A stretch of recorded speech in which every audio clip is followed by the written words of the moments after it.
Greetings, AiHEADHUNTER here, and after some time I'm back with another video. So, matchup, PvZ, and opponent again TomikuS, grandmaster zerg from Czech Republic. He's really improving, playing a lot of games, occupying the, I would say, top 50 grandmaster. So it's gonna be way tougher game than when I was playing him a few months ago and when I made one of my first videos against him. This is a tournament game. The score was 1-1, I think. So this was the deciding game, and the map is Daybreak. So I have prepared for this match. I wouldn't say special tactics, but a quite unusual strategy that I copied from Roxky's Titan. He played it only once, so it's not very common. And also, I was playing on quite a bad computer, so I didn't really want it to go to the macro game. I knew I have to win on 2 base. I just couldn't go to 150 supply and more because after that the game would become unplayable for me. So scouting probe reached my opponent's base. Nothing unusual here. I checked the timing of the pool, and since it wasn't before 2-minute mark, I was quite sure that I could make Nexus first. No need to make Forge, but for that you always need to block his natural with the pylon, so you slow down the zerglings. The important thing is to watch his drone and prevent him from making an expansion on his third. As you can see, I was a little bit slow with my probe, so I think he had a chance to make the hatchery. So I think I panicked a little bit and I made a forge, so you know I could at least fake a tower rush, but I mean cannon rush. And here it is. There's the pylon. His overlord sees that I have a forge, so but I think it's already too late and he won't panic. He doesn't need to. So this pylon should be cancelled. Yes, it is cancelled, and it wasn't really worth it. But let's say it's quite even from the start, and his zerglings are killing my pylon. I know at this point that he couldn't go in my base. The cannon will be up in time, and just to be sure, I'm holding the Xalnaga tower before my cannon is up, because I remember I lost a few games when I wasn't sure if my cannon will be up in time or not.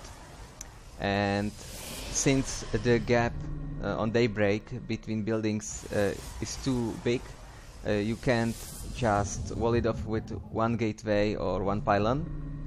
That means that if you see the zerglings approaching your base, you just can't to make full wall off before the zerglings run through. So that's why I held the Xalnaga tower for a while, just to be sure that no zerglings are on the way. My favorite thing to do is to take my guesses on random. So in this game it seems like I'm doing it the regular way, to take my 2 guesses in my main, but in fact it's unusual for me because I almost always take one or even both my guesses on the expansion. Zealot is up, Robo is in progress, Sentry after Zealot, and so far I don't have the gas or minerals to +1 attack because I needed to make my Robo as soon as possible, and you will see why. If you go Immortal Sentry all in, usually you need to make your Robo at 6th minute or 6:10. If you go another expansion, you can even delay it more, but I'm gonna do a War Prism 7 gate and for that I need a robo ASAP. 50 minute 45 seconds is ideal time for this, and I'm making my +1, and unfortunately I'm supply block. This is obviously very bad because it defeats the purpose of early robo when I have to wait additional 20 seconds for my pylon to finish. Luckily the Overlord didn't see that match. The Overlord will scout my robo, but all of my gateways are hidden, and since I'm making them on the spot that the Zerg already scouted, it's very unlikely that he will scout the same position again. So the Zealot needs to hold the Xel'Naga. Sentries will at least chase out the Zerlings, and now I need to get the War Prism in his main without being spotted, and this is the hardest part. You usually have to really look at some Zerg replays and learn the position of Overlords and look for the blind spots. And you will see I did the preparation like that, and I know that I'm unspotted right now. I will bypass his Xel'Naga tower and the Overlord on the bottom and on the additional expansion, and so far I'm still unspotted. This is very narrow, very close road I've taken, and I'm able to force field his ramp and warp additional units. What's dangerous now, if he had focused my War Prism with more than just one queen. Some Zergs have 2 queens in their main, or they take queen on their natural and focus the War Prism from below, from the low ground. So you have to immediately move the War Prism and don't get any unnecessary damage. Right now I'm warping units, and he's trying to get on the ramp. He's using his drones and even Overlord to tank some damage, but it's not gonna happen. And right now I know it's not gonna happen, and I know his only chance is to go base straight, so I immediately throw some additional cannons, even though I'm not winning the fight in his main so decisively. But you just need to spend the minerals for your defense in your main. It's more important. So right now it seems like his main is gonna fall, but if we check the income tab, it's still quite even.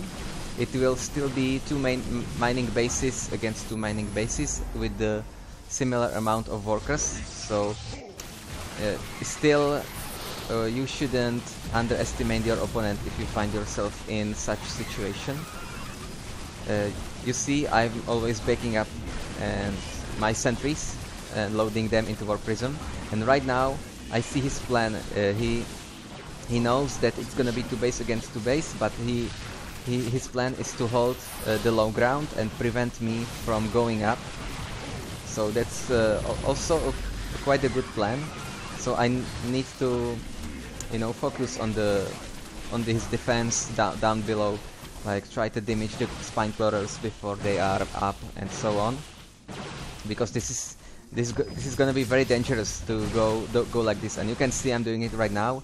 Stalkers extra damage into armored, so they focus the spine crawlers, and I'm warping Zealots. They are, well, let's say they are better in close fights than Stalkers, even against Roaches, higher DPS and so on. So, warping in Stalkers when you can get surrounded by drones, not really good idea.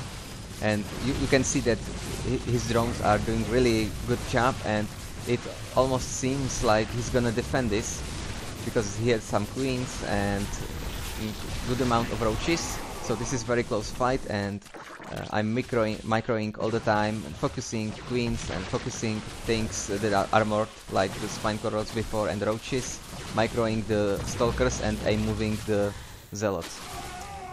I wasted a lot of DPS because he had his drones on hold position. That was really smart, and I wasn't fast enough to target them down. And right now it even seems like he's gonna hold. let's check the income tab. He lost 10 additional drones, so it's 2 base against 2 base, and I have economical advantage, but he has the supply advantage. So what can I do right now is to go home, back up, and try to harass a little bit with the war prism. You can see I'm trying to get his queen.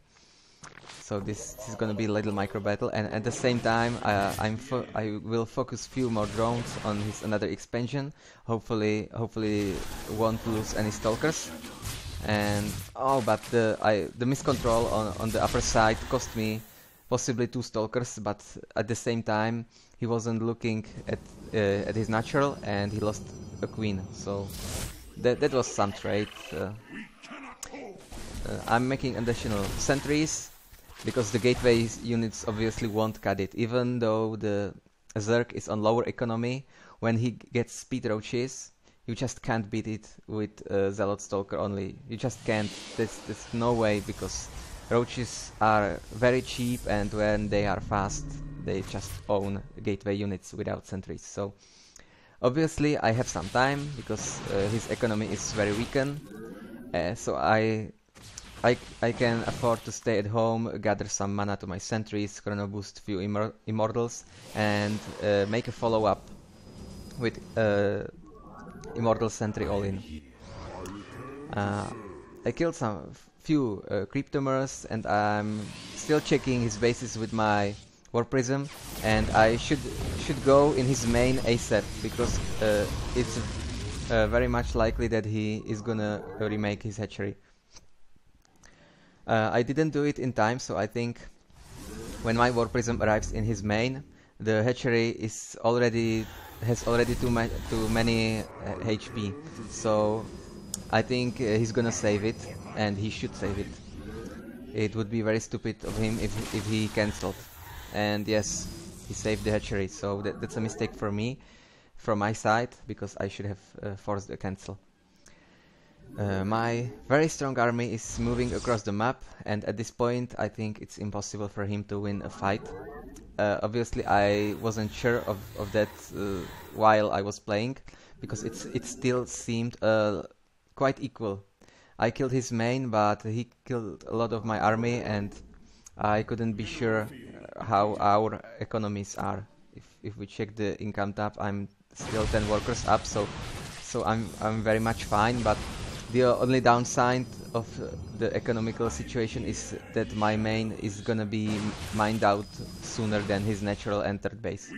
At this point he already knows he couldn't hold his third, so I think he's moving his army across the map, and he's trying to do base trade. I wasn't sure of this at this moment of the game. It became clear to me right now when I'm watching the replay, and this is quite unfortunate, because the sentries needed to be there just a few seconds earlier to kill all the drones, and that would be so much better if I force fielded all the drones. But this is a standard situation when you go immortal sentry all in and your zerg opponent is gonna base trade. You will face this situation a lot. So what you should do when you can't warp in sentries in your main and hold your ramp, which would be possibly the best solution, you have still some options to do. You need to immediately back up your war prism. Even in pro games, you've seen many times that Protoss players just couldn't save any probes and lost a base trade against a weaker army of Zerg. So your first instinct when you go base trade is realize if you can hold your main with sentries, and if not, back up your war prism and save some probes. And don't spend any more minerals on warping units. Your army is strong enough. You need to save your minerals for buildings.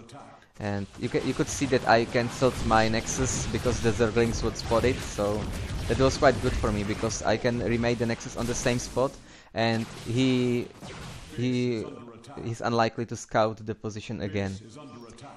In the meantime, I was surprised that he left a few roaches in his main. They were borrowed, I didn't see that. So that was quite good. but I left my observer there, and I should clean this army up, because this will severely weaken his army, and I couldn't even afford to split my army, to send smaller group to kill the buildings and leave a group strong enough to defend my building nexus. So I'm killing the roaches. They are for free. No loses at my side. The nexus will be up. Few probes are saved. Let's check the income tab. Income tab. Yes, he saved 3 more drones, but it doesn't really matter, because at this point I know in which position his base is, and the only thing I need to do right now is not to fuck up.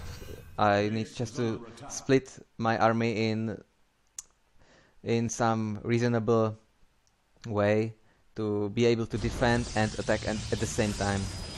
I'm still not sure how many roaches does he have. Check with the observer that those are quite a good amount of roaches, but they shouldn't be able to take stalkers and 2 immortals. And in meantime, mass force field could easily defend the upper base. So this is a good position, and what I should have done is just to attack his base, and the game would be over. But at this point I really wasn't sure of what to do. I thought that it would be better to send few sentries to my army, and this was quite a stupid move, or let's say unnecessary move. I could have won the game already, but I just decided to take the sentries. And right now the part of my army that is attacking is way stronger than the army that is defending, so he's able to do some damage, but still the mass force fields will easily defend, and he won't be able to do basically any critical damage. And I noticed just now that I didn't close the timer, but well, doesn't matter. Doesn't matter. So the game is over, and yeah, my sentry died in a very stupid way. So the timing with the 7th gate and war prism is useful, I would say, on most of the maps if you check the position of overlords, and if you really send the war prism in a good road, in the good direction, and you are able to force field his ramp, because once your war prism is scouted and he's able to back a few units in his main, and you just have, let's say, 1 zealot, 3 sentries, and you warp few units, it's usually not enough to kill some army queens and drones. You just have to be unscouted, and that's it. So thank you for watching.